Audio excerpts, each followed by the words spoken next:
আমি রাজপুর বিদ্যানিধি হাই স্কুলের student Ankan Sardar, class 11, section B, roll number 24, subject biology, project muscle cells. আমাদের teacher Shri Pallab Mondal মহাশয়। আজকের আমাদের আলোচনার বিষয় পেশিকোষ।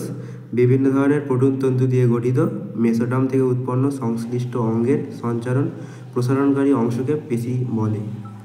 পেশিকোষকে 3 ভাগে ভাগ করা যায়: অবস্থান অনুযায়ী, গঠন অনুযায়ী, কাজ অনুযায়ী। অবস্থান অনুযায়ী 3 ভাগে ভাগ করা যায়: কঙ্কাল পেশি বা অস্থিপেশি, 2 নম্বর অন্তর্যন্ত্র পেশি, 3 নম্বর হৃৎপেশি। গঠন অনুযায়ী 2 ভাগে ভাগ করা যায়: অরেখ পেশি, সরেখ পেশি। কাজ অনুযায়ী 3 ভাগে: ঐচ্ছিক পেশি, অনৈচ্ছিক পেশি, বিশেষ পেশি।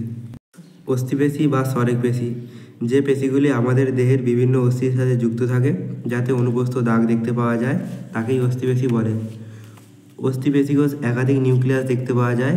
এই পেশিগুলি ত্রিস্তরীয় আবরণ দ্বারা আবৃত থাকে, যেগুলি হলো এন্ডোমাইসিয়াম, পেরিমাইসিয়াম ও এপিমাইসিয়াম। অন্তর্যন্ত্রীয় পেশি বা অরেখ পেশি যে দাগবিহীন পেশিগুলি দেহের বিভিন্ন অভ্যন্তরীণ অঙ্গতে বিস্তৃত থাকে তাকে অন্তর্যন্ত্রীয় পেশি বা অরেখ পেশি বলে। এই পেশির কোষগুলি লম্বাটে এবং 2 প্রান্ত সূচালো হয়। এই পেশিতে অ্যাক্টিন ও মায়োসিন তন্তু দেখতে পাওয়া যায়। হৃৎপেশি বা বিশেষ পেশি হৃৎপিণ্ডে অবস্থিত শাখা প্রশাখা যুক্ত অনুদৈর্ঘ্য ও অনুপ্রস্থ উভয় ক্ষেত্রে দাগযুক্ত নির্দিষ্ট নিয়মে সংকোচন ও শিথিল ক্ষমতাযুক্ত পেশিকেই হৃৎপেশি বলে। হৃৎপেশিগুলি যে স্থানে পরস্পর যুক্ত হয় সেখানে পেশিতন্তুগুলি একত্রিত হয়ে একটি গাঢ় কালো রেখা সৃষ্টি করে। একে ইন্টারক্যালেটেড ডিস্ক বলে।